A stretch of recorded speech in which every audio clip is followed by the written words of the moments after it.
Perfectus in Mundo. Chapter 3. Written by Bobo the Hobo. Find Bobo the Hobo on DeviantArt for even more stories. And visit patreon.com/Bobo the Hobo. Pledge at a certain tier to join the exclusive Discord channel, to chat with other Weight Gain story fans, and even the hobo himself. Of the many talents that Aubrey's mother could claim, cooking had never been one of them. Despite having a veritable library of Puerto Rican recipes made available from relatives, and literally 2 countries to choose them from, Aubrey and her sister Riley had grown up on bland, meager meals that had no doubt been designed to help keep them slim. So, among other things, descending the staircase to a smorgasbord of smells was a welcome, if not jarring, change from the norm. It had helped Aubrey surmount the impossible blockade of her heavy thighs, and even helped her bear the unbearable squeezing sensation that gripped either side of her stomach as she struggled to make her way down the stairs and into the common area. Her stomach was roaring with a mighty hunger. She honestly didn't think that she'd ever wanted to eat something so badly in her life. "Come on, Aubrey. You know Mama won't let us start until we're all together." Riley's voice sounded impatiently from the kitchen. "I'm starving." "Hold your horses, Riley, gosh." Aubrey huffed and puffed, wiping the sweat from her brow with a thick arm. The thick, sloshing sensation that had hindered her all the way down the stairwell was now unencumbered by the handrail, seeming suddenly more immediate and jarring. It was as if her whole body had turned to jelly in the blink of an eye, and she was suddenly having to relearn how to walk. Her feet ached, her joints hurt, and she was so out of breath. "There she is," her mother called out. "Okay, honey, you come sit and I'll get a plate started for you and your sister." For a moment, however brief, Aubrey was so overtaken by the feast that awaited her that she hadn't noticed the spectacular changes that were wobbling right in front of her face. The sights and smells of traditional Puerto Rican cooking, lechon asado sizzling on the kitchen counter with a pot full of rice and beans nearby, armies of tostones and fritters with a serving dish of mofongo to back it up. This hadn't been the kind of meal that Aubrey had grown up on as a child. She and Riley ate small homogenized meals similar to that of their classmates, albeit in more controlled capacity. This kind of food was only for when her more traditional relatives were going to be in town and her mother needed to impress them. Aubrey had always loved when more traditional relatives were in town, and her mother needed to cook to impress them. Riley had loved it as well. They never got to eat like this. And looking at her favorite and not often served meals from childhood was making her mouth water. "Honey, you okay?" Aubrey's mother ripped her from her fantasies for the second time that evening, with nothing but the power of her voice. But instead of the sexual frustration that had followed the first time, confusion and bewilderment were the only things that came to mind as she heard just who the voice had come from. A thick-set, heavy-chested woman had been the one beckoning her back to reality now, one that Aubrey could almost recognize as having some passing resemblance to her mother. Behind the round cheeks and the soft double chin, she could definitely make out the features that she most easily identified with her mom. She had the same button nose, same brown eyes, same honey-glazed skin, and the same little cleft in her chin. But it had all been buried underneath 50, no, at least 80 pounds of heavy Hispanic heftiness. Yeah. You don't sound okay," her mother said with a matronly click of her tongue. "Come on, bring me your head." Aubrey didn't so much as comply as much as her mother worked ahead of her. Standing on her tippy toes, she was able to reach her daughter's forehead with her lips. She could feel her mother's heavy chest pressing against her, the sensation so different than when she had checked her temperature so many times before in the past. "Just what I thought," her mother said definitively. "You've got a fever." "What?" "Dibs on her share." Riley's voice came from the olive-colored human marshmallow already seated at the table. "Sorry, Bree." Riley? There'll be none of that. Come on, sit down." Her mother bossed her from behind, urging her into a seat at the head of the dinner table. No daughter of mine is going to try any of that starve of fever nonsense. In another moment, similarly brief but passing by in what felt like a lifetime of realization, Aubrey was overcome by the sensation of her own changed figure.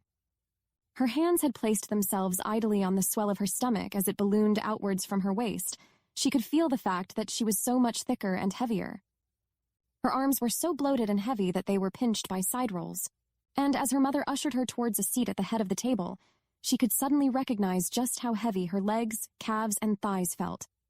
As the chair creaked beneath her, Aubrey's body seemed to already know what to do. She was making the necessary micro-adjustments that someone of her size would need in order to be comfortable sitting down, even though her mind was whirring at 1,000 miles a minute. As her mother piled up a plate of food to help make her apparently ailing daughter feel better, the only conscious thoughts that Aubrey could manage to string together were variants on the very simple, very understandable sentiment of, what the actual fuck was going on? "Hey, Space Cadet, pass the sour cream?" Riley, who had undergone a similarly miraculous shift in size seemingly in the time it had taken for Aubrey to come down the stairs, was just as nonplussed about it as their mother had been.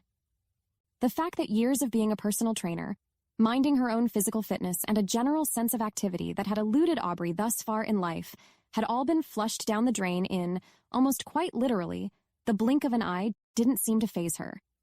She was at least twice as big as their mother appeared to be, which had to put her in the neighborhood of well over 300 pounds. But she's still not as big as me. Where that little voice had come from in the back of her mind, Aubrey had no idea. In these few seconds stretched into an eternity, it was hard to describe just exactly what she was feeling. Confusion, fear, shock, awe, and maybe just a hint of arousal? "Yeah, sure," she mumbled wide-eyed from behind fleshy cheeks. You got it, Riley." Aubrey couldn't help but marvel at how heavy her arms felt. They were like pillowcases full of jelly, swaying as they hung off of the bone of her arm. Leaning into the table with her stomach in the way was impossible. She couldn't reach over her belly much further than the span of her arm anyway, and leaning forward not only proved strenuous on her hips and joints, but it sounded like she was killing the poor fucking chair. This feeling of heaviness, of bigness, was something that she'd always dreamt of. Even something as simple as passing the fucking sour cream was hard to do just because of how fat she was. Squishing her mammoth thighs together, the strain on her muscles, it was almost just too much to bear. "Way to go, Bree," Riley snorted as she too struggled with her own bigness against the tyranny of the table. "You moved it like a whole half a foot." Sorry. Oh, God. She needed to get away. She needed to take advantage of this, whatever this was, now. She was going to come right here in the fucking dining room.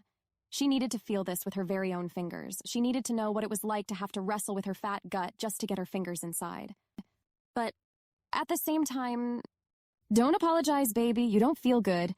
Her mother coochie cooed, planting another kiss on Aubrey's forehead. "Gosh, you're really burning up. Have some more rice and beans." Something about this new body that she'd found herself in, it wanted food.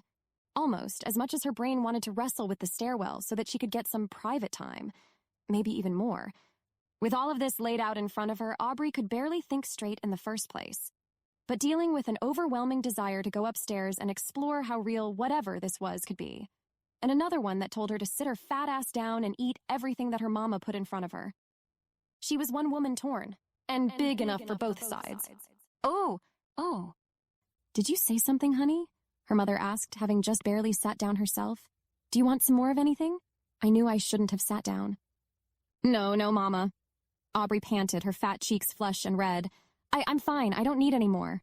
But even before the words had left her lips, Aubrey knew that that had been a lie. With everything spread out in front of her like this, her stomach was already crying out for more in a way that she couldn't quite understand. She'd never felt a hunger like this before.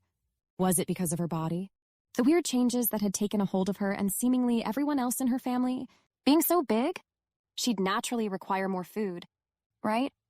Further incensed by her arousal, Aubrey's speed with a knife and a fork went from 0 to 100 in no time flat. She was shoveling food into her mouth, leaning in as far as her gut would allow her to over the table. In part, it was out of a desire to get done down here in the dining room, so that she could head somewhere a little more private.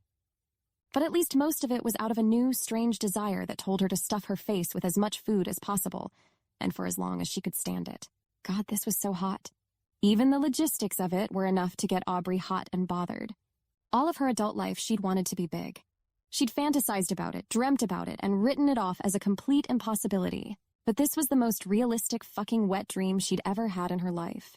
Getting to live out her fantasies as not only a big, beautiful woman, but one of the biggest women that she'd ever seen firsthand was something she might have paid $1 million for. Getting to live out her fantasy of being a big, food-obsessed fatty, and here she was, getting to do it all for free. Jesus, Bree. Save some food for the rest of us, why don't you? Riley scoffed at her sister's hoggish display, thick roll of double chin creasing in sassback. It's not like it's going anywhere. Even if it were, I don't think she'd run after it. Her mother laughed gently at her daughter's expense. She'd rather have her mama work herself to the bone for another go-round, wouldn't you? Miriam? Aubrey was well and truly in hog heaven, and after dinner, the long, long dinner, she would go upstairs and root the sheets around like the hog she was, like the one that whatever strange twist of fate had turned her into.